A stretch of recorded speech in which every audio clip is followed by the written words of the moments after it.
Welcome to the Kevin Bass Show long form podcast. If you have an idea that you take from this podcast that you want to apply to your own life, you should always talk to your doctor before doing so and never construe anything you hear as medical advice. And with that, enjoy the Kevin Bass Show. Hey everybody.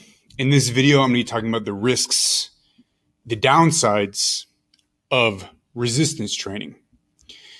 I'm interested in this for the same reason I'm interested in the risks and downsides of any very popular modality for improving health.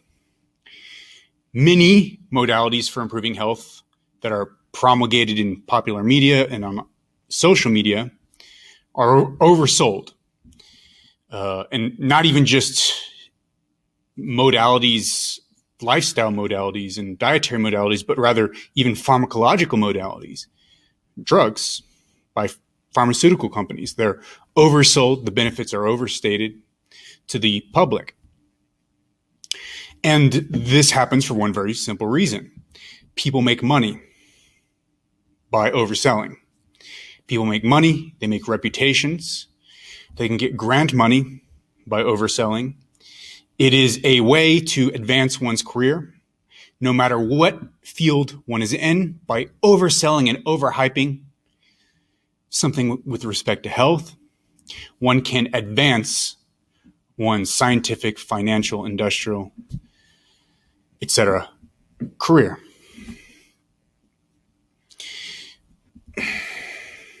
And so I'm interested in this with respect to many lifestyle and dietary modalities. Ketogenic diet, vegan diet have been some of the classic places, and then many different aspects of those dietary interventions, but also a whole range of other issues. Vitamin D supplementation, vitamin K, many different supplements. Recently, I've started to talk about it with respect to sunscreen. Now, I think sunscreen is great. I think mineral sunscreen is fantastic. I use mineral sunscreen almost every single day, much more than I think most people use sunscreen, because I think the benefits are substantial and have been clearly demonstrated with respect to skin aging in particular.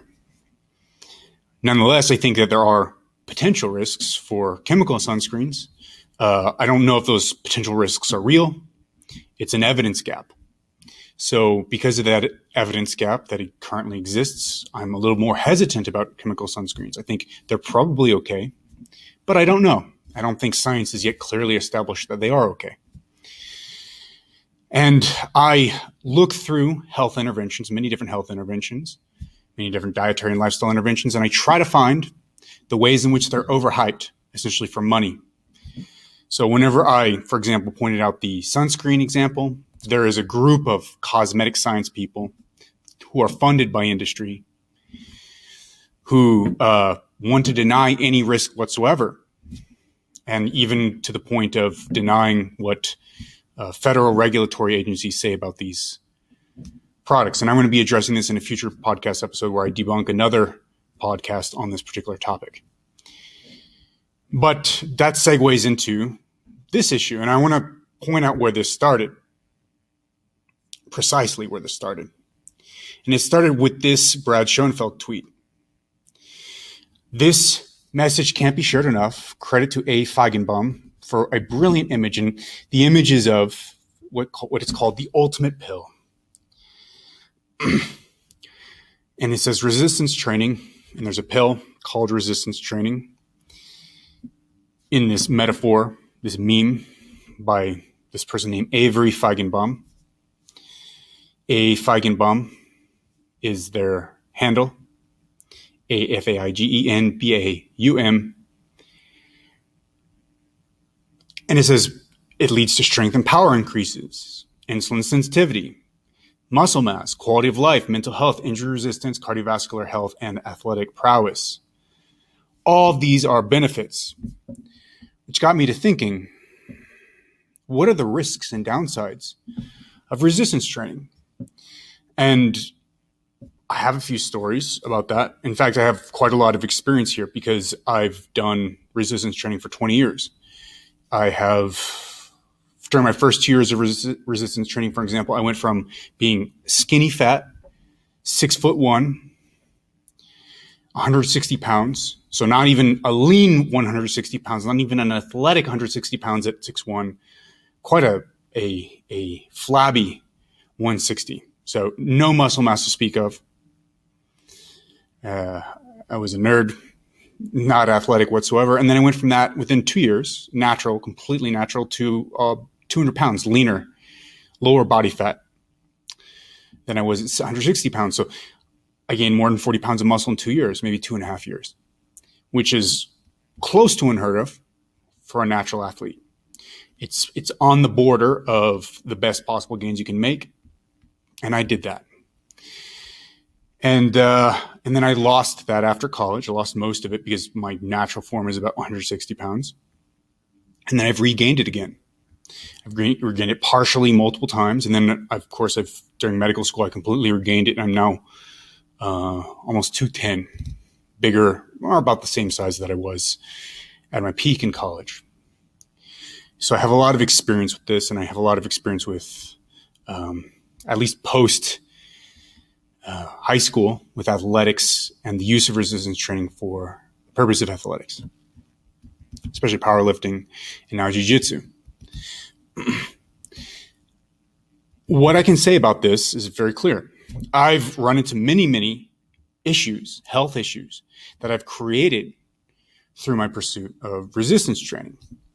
Now, does everybody run into these health issues? No, not everybody. Not everybody runs into health issues from resistance training. Many people don't run into any of these issues at all.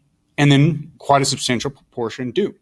But these issues only exist. They require, or maybe let's say, resistance training can be a catalyst for many of these health issues. Okay? Now, it does depend on how you use resistance training and your orientation towards resistance training. But my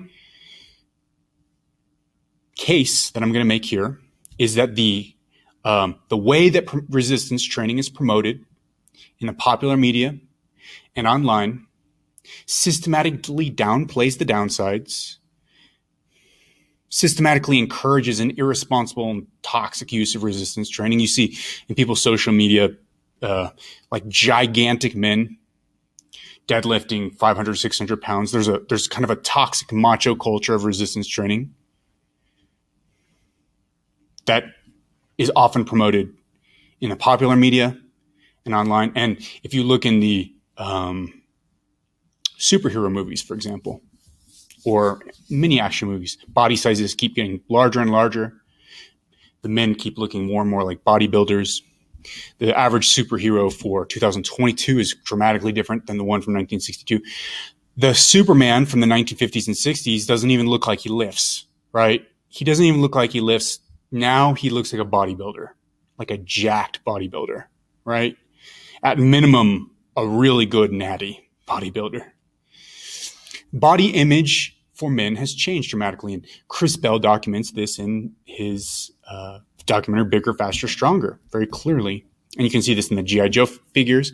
They start out relatively looking like normal men, and then they progressively larger to looking like bodybuilders over the decades, the G.I. Joe characters, the figures, the action figures.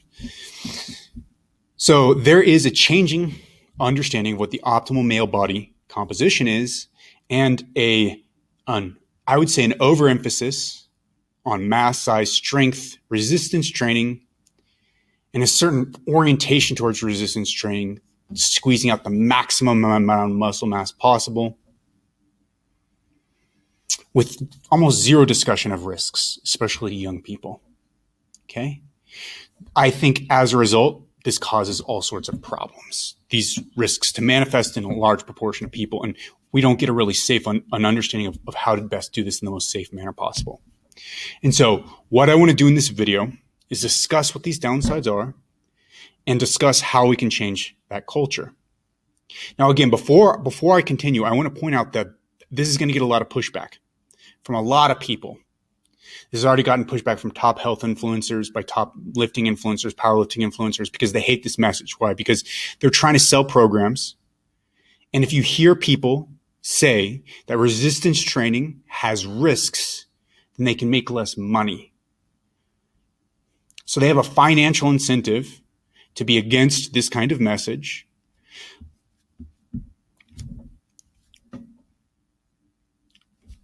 For my part, I've been sending this kind of message out around a lot of different issues for many, many years now and been celebrated in these very same circles.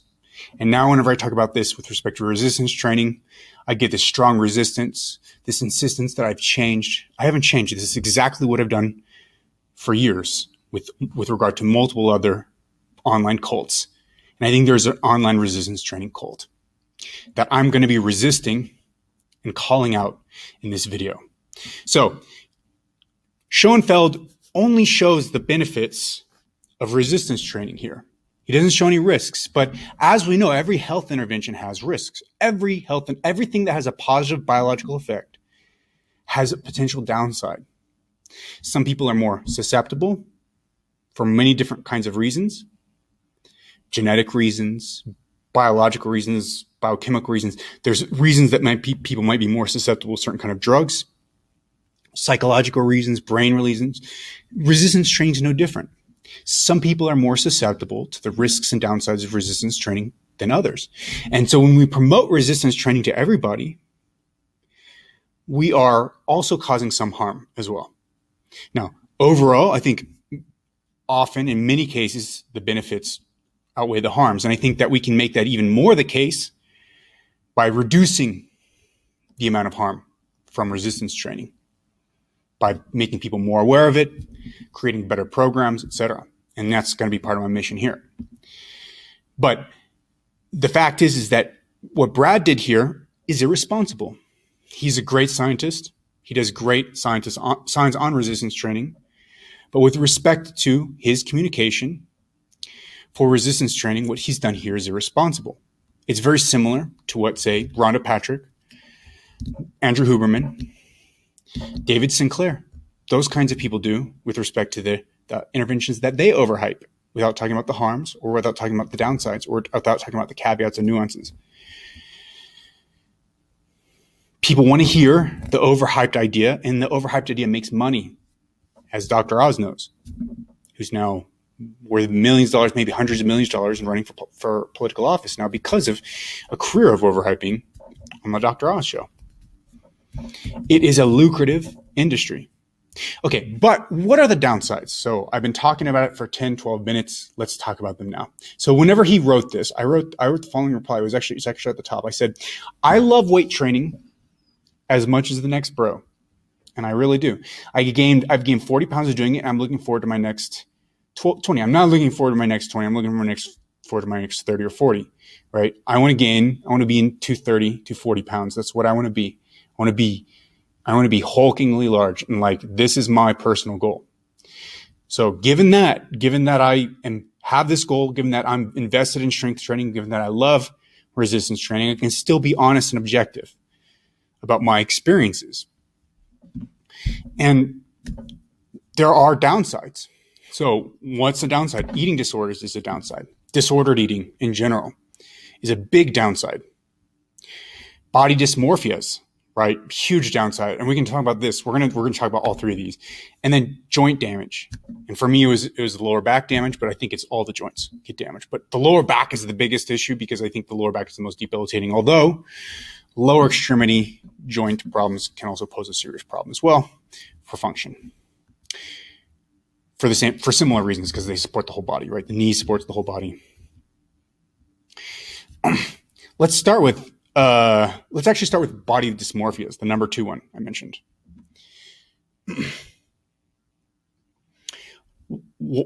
Why do I think that resistance training has a downside of body dysmorphias? It's very simple. And everybody who's gained a substantial amount of muscle knows this. Everybody knows this. Everybody's had this experience. When you've gained your first 10 pounds of muscle, you're super proud of it. You look totally different in the mirror. You're very proud of it. Even when you get your first pump, right? When you're a skinny dude and you get your first pump, it looks like you look like a badass. Like you look great. It feels great to look that way. But over time, as you gain more muscle and as you see yourself in the mirror every day, your understanding of the way that you look compared to other people changes. So who you used to think was jacked and huge and looked amazing changes. It doesn't look jacked and huge and amazing. And a really great example of this is Brad Pitt from Fight Club. Brad Pitt from Fight Club, at least at the time that movie came out, that was considered like an ideal body type for men. But as you gain more muscle and you look at what Brad Pitt from Fight Club actually looks like, he doesn't look so big anymore, right? People start to say, well, actually, he's kind of skinny. I think he's 6 feet tall and 155 pounds in Fight Club. He actually is quite skinny by athletic standards, by bodybuilding standards, by people who play football or whatever. It's quite not a lot of muscle. And I'll talk about this from my own personal experience. I remember before I started regaining during medical school, like all my mass back, I remember seeing some really famous influencers, health influencers on YouTube, like kind of television, right? And I remember thinking, man, that guy, he looks like he's probably on steroids or something. Like he's so big. He looks like so jacked. I remember thinking that back then. And then I look at that now. I look at that guy now. It's so bizarre to me because I remember seeing that guy whenever I was skinny and thinking he looked like he was on steroids. He looked like he was so big, like his traps were so big. And then I know now, I look at him, I'm like, does he even lift? He barely looks like he lifts to me. He looks skinny to me now. So so my understanding, my perception of what bodies look like has dramatically changed as my own body has changed. I can't even perceive bodies the same way I used to.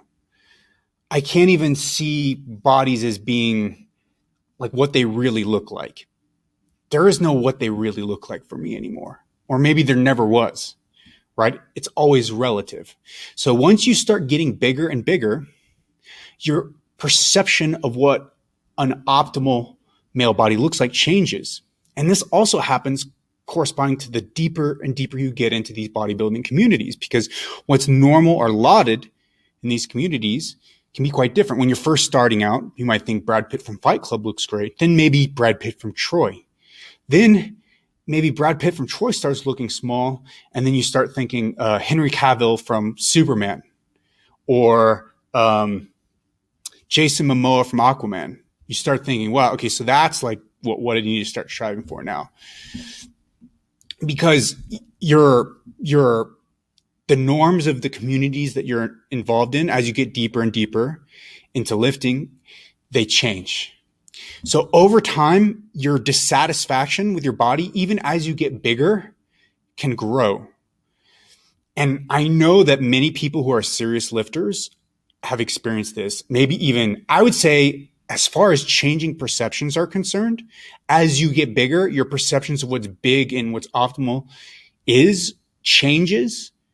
Or at least your perception of what big is, what's in shape is, it changes. That's ubiquitous and universal. I would go so far as to say that I believe that actually every man who gains any amount of muscle and starts seeing changes in the mirror also has their perceptions start changing.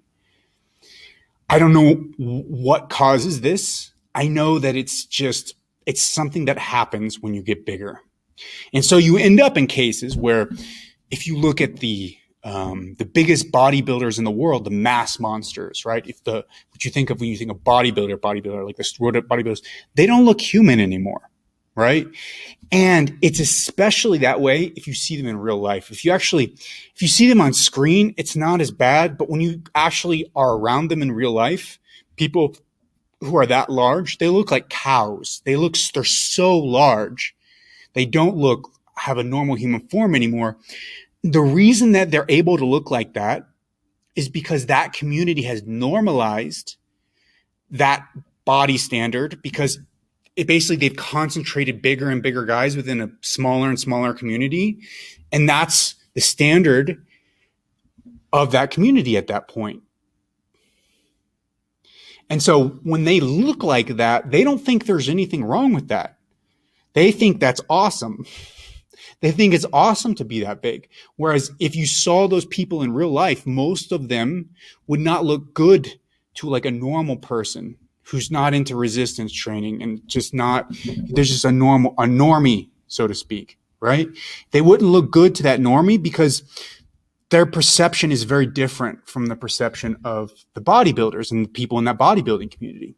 And there's different levels of this as you get bigger and bigger in the bodybuilding world. But even there's a different level of it, even at just the first 10 pounds that you build, right? And everybody who's built a substantial amount of muscle knows exactly what I'm talking about. It's almost as if the bigger you get, the smaller you feel.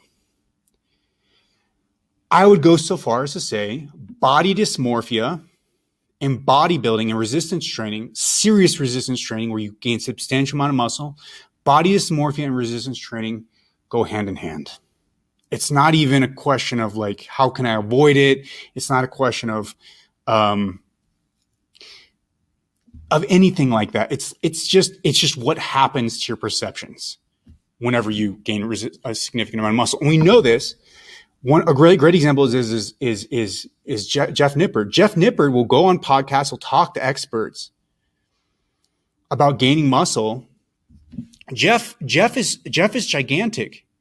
He's natural. He says he's natural, right? And I think most people believe that he's natural.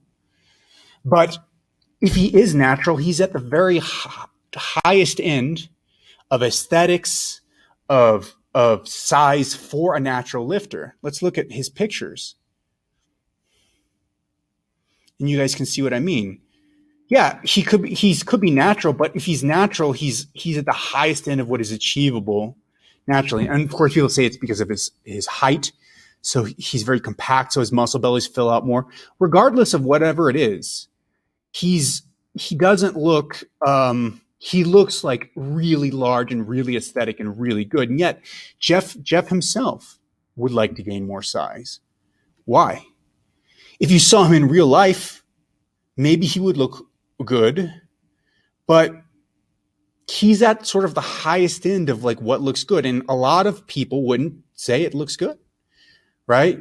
There's a lot of people would say, like, look at there, that's really big, right? That's really big. And yet he wants to gain more muscle. Okay. Let's go to another really great example of somebody who I have a great amount of love for.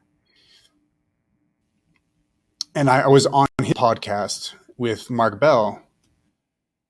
And I love this man so much. But it's a really interesting example of his enzima and yang. This is a great example. So he had a really interesting post. Yes, this is the one. He says, check this out. So here you guys can see he looks huge here. Like by any normal standard, he's a very large man here, right? And incredibly good shape. Many people would think, oh, that's steroids. Enzima says that he's natural. I believe that he's natural. But he's very large and very, very, very jacked here. Let's see if I can get the text. I'm trying to get the text.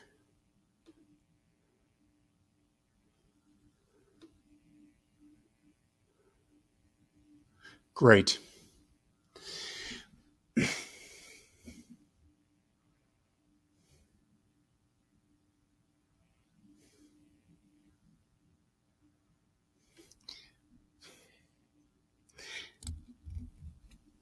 So one of the things he says here, he says, first thing, my goal isn't putting on as much muscle as possible anymore. For the past 6.5 years, my competition athletic focus has been Brazilian Jiu-Jitsu. And I love Jiu-Jitsu. And someday, Enzima, if you ever see this, I'm coming for you, buddy. I just want you to know that. But that aside, I love Jiu-Jitsu. But the thing is so interesting here is how it's almost like he's apologetic. Like, yeah, I'm not like super big anymore, super jacked anymore. And if you looked at his old bodybuilding pictures, it's freaky. Like when he has a pump and he's like super lean, man, if he is really natural, if Nsima is real natural, I mean, he's people call him the natty professor. He always really insists that he's natural. If he's truly natural, he is a freak at the top end of like 0.0001% genetics, work ethic, and knowledge. He's got everything put together, and he's achieved like the pinnacle whenever he was a natural bodybuilder of what, or close to the pinnacle of what you can achieve. He looked freaky, but it's almost here like he's almost apologizing. Like, look, guys, I'm not that, I'm not trying to put on as much muscle as possible anymore. He says, my goal has been still hold as much muscle as I can while also having my body move and work well.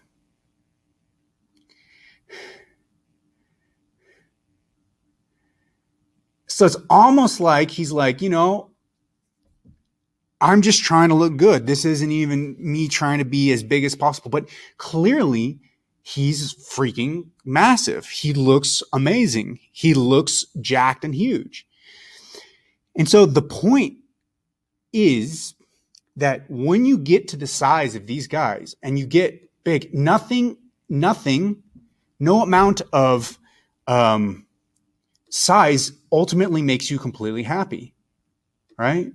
You're never, no matter how big you are, you're never completely happy with that size. That is the curse of bodybuilding. That is essential, I would say, to bodybuilding. The bigger you get, in many ways, the more you see there's somebody else who's bigger, and then you keep feeling small.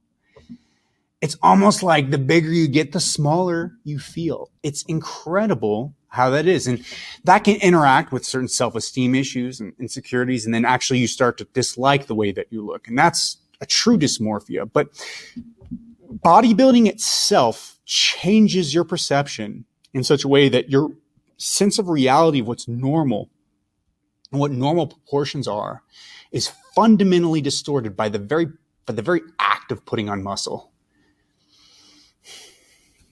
And you can get into a spiral of bigger and bigger and bigger, which is why steroid use is so common.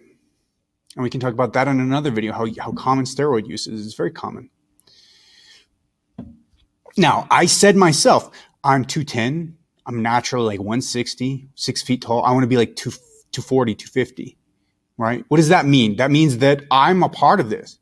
I'm a part of this kind of like spiral of wanting to be bigger and bigger and bigger. I want to be Hulk size. That's me. But why?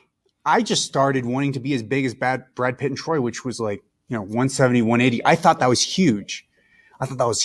He's so big. But now it's like, that's like small. Does he even lift?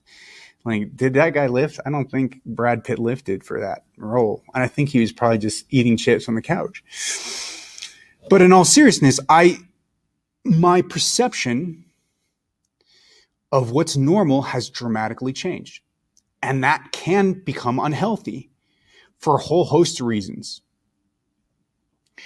Let's talk about the next point, eating disorders, and then we'll go on to a whole host of other different things. Eating disorders. Eating disorders go hand in hand with bodybuilding in some ways, right? Because what is the best way to gain muscle mass as a natural? And probably this is also true as somebody who's enhanced as well. The best way is cutting and bulking cycles. Yeah, you can gradually increase this like lean bulks and stuff like that, and that looks good. That's great. And some people can lean bulk, but I'll tell you, and many people will swear by this. I swear by this. If I just bulk, if I just like gain a lot of mass relatively quickly, within a few months, 10 to 20 pounds, the biggest gains will happen then. Yeah, I have to cut back, but cutting back isn't hard. All you do is you keep training hard and then you cut back. And that's the best way to gain muscle and then keep the fat off is you increase with the bulk and then you keep the fat off with the cut. And if you have a ton of willpower, you can do that.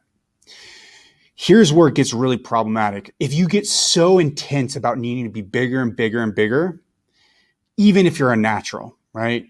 Even if you're natural and you do it this way, that can be super psychologically unhealthy. I've experienced this.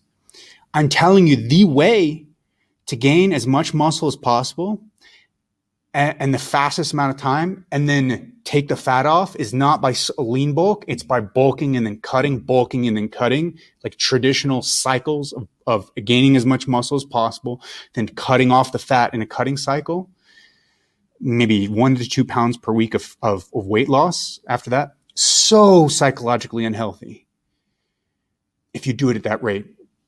Here's why. When you cut, you put your body and your brain, your psychology, you can into a negative state. You can get depressed. You can get anxious. You can start to feel like crap.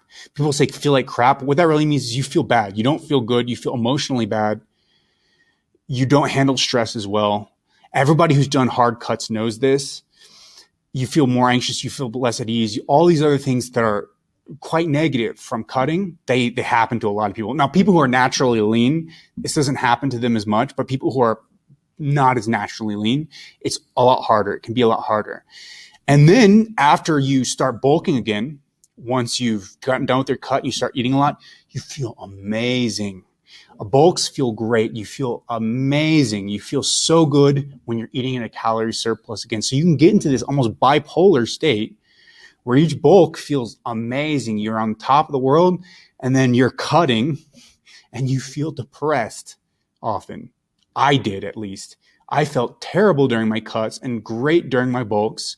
And that was really emotionally unhealthy for me. But that is the best way to gain a lot of muscle, as much muscle as possible. Now, whenever I've done resistance training since college, I've never done it that way since, because I know how bad that is for me personally on a mental level. So I've gained my muscle back at a much slower rate because I wasn't willing to do that again to myself psychologically. Just, I didn't want to harm my life like that because it makes you, it distorts your thinking about all sorts of things. For me, it's very unhealthy to go into hard bulks and hard cuts. So I don't do that anymore. I do things in a much safer way. I slowly bulk. I add some mass. Maybe I tend to enjoy, so what I tend to do is I tend to enjoy bulking, and I sometimes add quite a bit of mass in a short period of time. But then whenever I cut, it's usually very slow. I usually don't do serious cuts where I'm maintaining a hard calorie deficit for a long time, but usually I change my diet quality. I make my diet quality higher. It becomes more healthy. And then I naturally lose fat and sort of recomp at a higher weight. So that's normally how I handle it now. I don't really do hard cuts anymore because I can't handle those really negative things. Although in the future, I might do some relatively modestly intense cuts where I'm actually intentionally inducing a deficit and losing maybe some serious weight, maybe up to 10 or 20 pounds. And I might do that in the future. But if people don't explain to you both, I mean, there's so much going on here. Nope. Very rarely do you get explained to you this sort of spiral of where resistance training can take you to this place where you constantly feel like you need to be bigger. Not everybody experiences it, of course, but like it can happen to people, and it does happen to people. And that's, I would argue that's what bodybuilding culture is. You're just doing it for yourself. You're doing it for yourself and your bros. You're not doing it for anybody else. It doesn't matter, right? Bodybuilding culture is just for the sake of size, for the sake of mass. You look good naked, but it's not that big a deal. It feels great being that big. I like being big, but it's not, how do I say? It's not, the benefits aren't what are claimed to be for that size. And certainly for the potential problems with eating disorders that I just mentioned, which actually can cause mental problems, but more specifically, and I didn't mention this in my 3 points, and I'm going to add a 4th point before I get onto the joint damage issue. Physical problems, right? Every bulk that you do is a stress on the body. You're going to increase your blood glucose levels. You're increasing your triglycerides. I'm telling you, that's the best way to gain muscle, but that best way of gaining muscle is stressful for the body. And we're going to go into a whole nother discussion about this on the data here. The longevity of power athletes versus endurance athletes. And it's very stark. Power athletes, people who put on a lot of muscle, sprinters, powerlifters, wrestlers, etc., they don't do very well for longevity. Whereas endurance athletes, marathon runners, I don't even know what endurance athletes are, cyclists, etc., those folks tend to do very well for longevity. They live like substantially longer than, on average, than the power athletes. And there's a whole video to be done on this, and I'm going to do this soon because we're in this theme on this channel for a while. The point is that there is strain and stress on your body from holding that larger body size, from eating that amount of food, plausibly. Now, it's not shown for certain, and it'll never be shown for certain because we can't do those randomized controlled trials. We need a randomized controlled trial over the course of people's lives, looking at people assigned to being endurance runners versus assigned to being bodybuilders and controlling different variables, et cetera. It's never going to happen, right? But we have good evidence as far as observational evidence, and we have a range of different pieces of evidence as far as animal models, et cetera, and we have plausibility, right? When you hold that larger body size, especially if you do it with a substantial amount of body fat, and perhaps even having large protein intakes potentially, you may increase your risks. And that's especially true when we start talking about this body dysmorphia issue and we get anabolics involved. But it's not just the case with anabolics. This happens when you're not on anabolics, when you're simply bulking, when you're simply increasing your body mass through a bulk where you're gaining substantial amounts of body fat as you're gaining substantial amount of muscle, and you're overfeeding during your meals. What's happening in your cardiovascular system in those cases?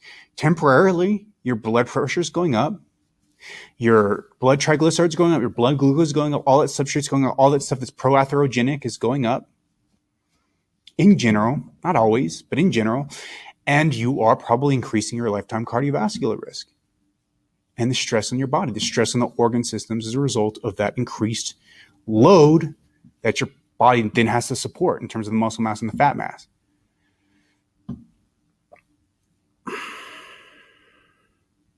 So I would say, therefore, that not just enhanced bodybuilding, but even natural bodybuilding to an extent, especially the kinds where you have serious bulks. So strongman, it's not bodybuilding, but it's resistance training. Strongman, powerlifting, etc., is definitely can be quite harmful from a longevity perspective, right? So first, you have body dysmorphias, which can create a cycle of needing to be bigger and bigger, or feeling the need to be bigger and bigger because your perceptions of what's normal and good has changed, and you get addicted to training even.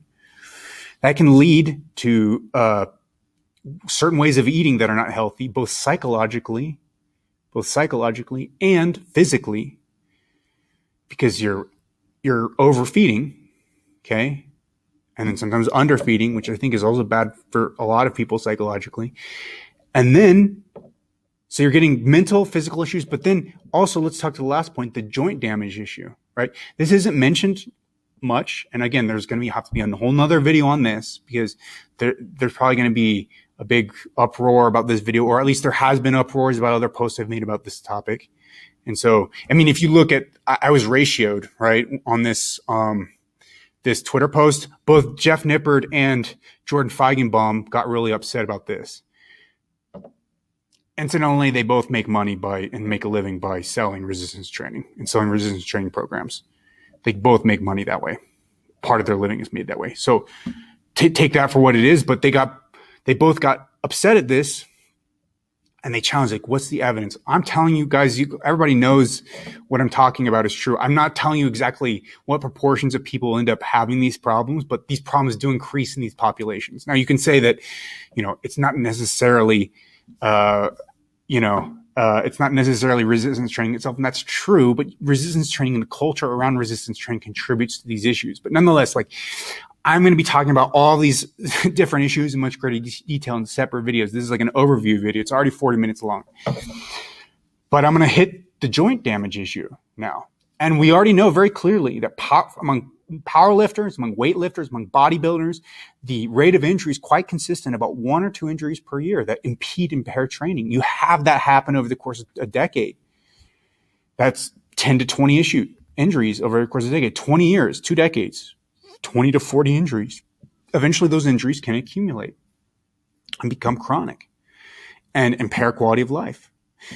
And again, I'm not saying this necessarily needs to be the case. I think that you can do things to mitigate this problem. This is one of my fixations here with respect to this particular problem in particular. I think that you can promote forms of resistance training, do forms of resistance training that have much, much, much, much lower rates than traditional resistance training does, right? But it's only by being aware of these issues that there is not a zero risk with respect to bodybuilding and resistance training that we can make headway to make it even better. In fact, I would make this argument. That resistance training is less popular than it could be if it was safer.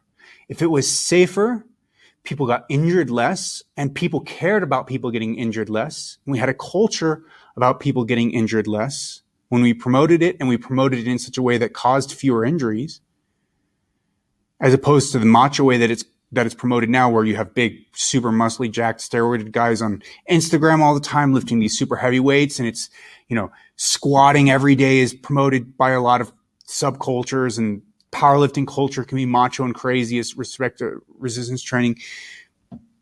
Even many of my critics recognize this and have told me this privately. I think everybody recognizes this. If you don't, it's fine. You guys can go into the comments and tell me this stuff's not true, but it's all true. So the risk could be lower, and we could have even more people doing resistance training because it could be close to a zero risk activity. And here's my proposal with this video.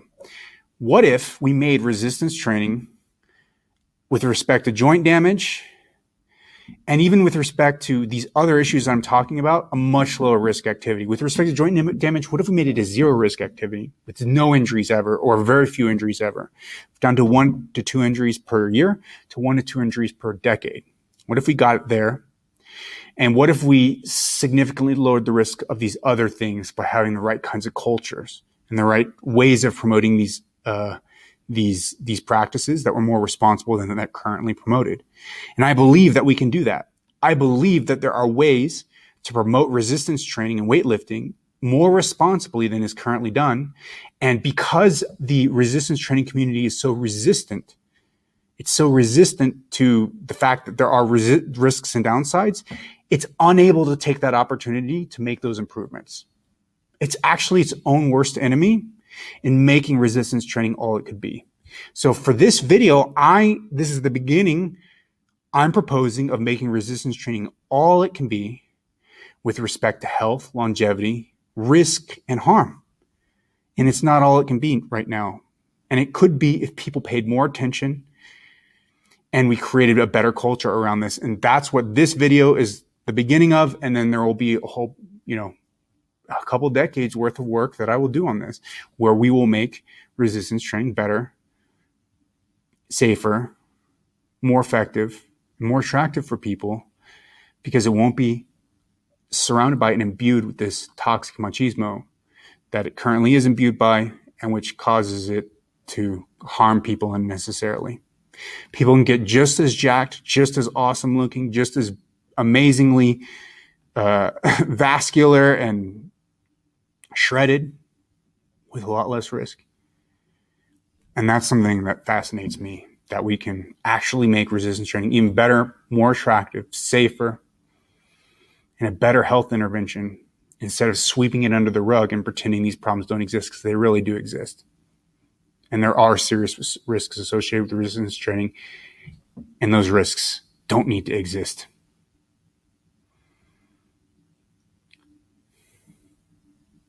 Denying those risks keeps those risks there.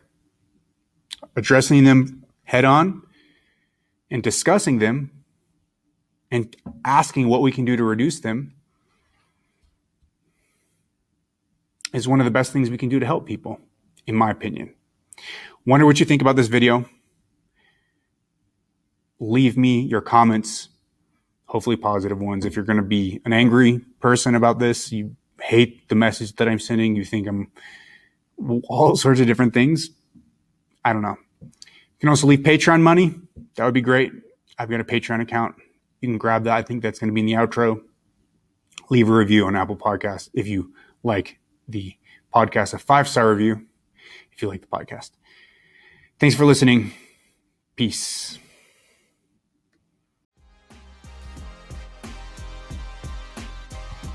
I hope you enjoyed the podcast. Please check me out on patreon.com at Kevin and Bass, where you can donate and make this podcast possible. Also check me out on Twitter, Instagram, TikTok, where you can find my latest thoughts on the latest controversies and findings within health science. Also check me out at The Kevin Bass Show, both on Spotify, Apple Podcasts, and YouTube. I hope this podcast was useful to you. If it was, please leave me a 5-star review on Spotify or Apple Podcasts. See you guys in the next episode.